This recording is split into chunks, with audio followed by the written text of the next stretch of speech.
Now, North Korea has fired a number of short-range ballistic missiles. South Korea's military says Pyongyang fired the missiles into the waters between the Korean Peninsula and Japan. The Japanese Coast Guard added that the missiles fell into the sea minutes after launching. Well, Eunice Kim joins us live now from the South Korean capital, Seoul. Eunice, so these latest North Korean missile launches come at the same time this summit for democracy starts in the capital where you are. What more do we know about the launches then?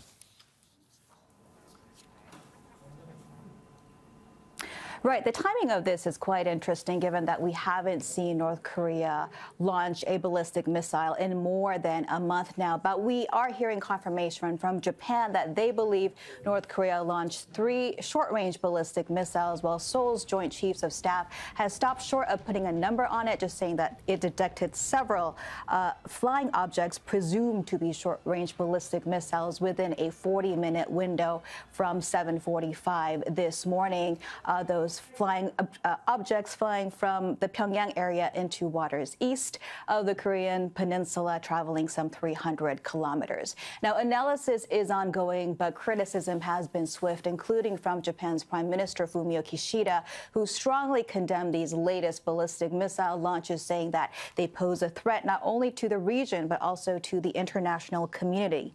Now, in the lead up to today, we did see from North Korea, its leader, Kim Jong overseeing several military drills this month, including an image on state media of him popping out of a new tank. And this comes, of course, as the U.S. and South Korea have been engaged in an annual large-scale military drill called Freedom Shield, which ran for 11 days through last week, including practicing scenarios where Pyongyang could use its nuclear missiles against South Korea. Yeah, Eunice, and U.S. Secretary of State Anthony Blinken has been speaking at this summit for democracy. What's he been saying?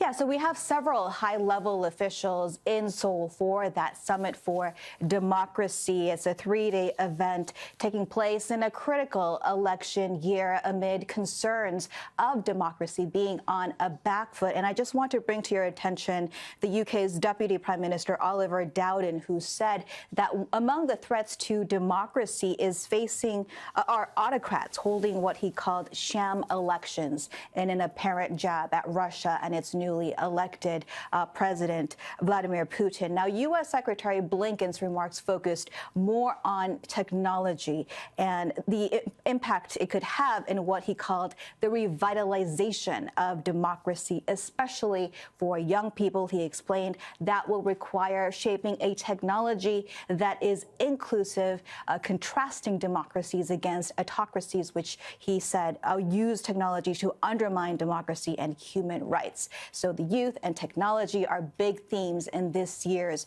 annual summit, which is taking place outside of the U.S. for the first time since its kickoff in 2021. All right, Eunice Kim live for us there in the South Korean capital, Seoul. Eunice, thank you.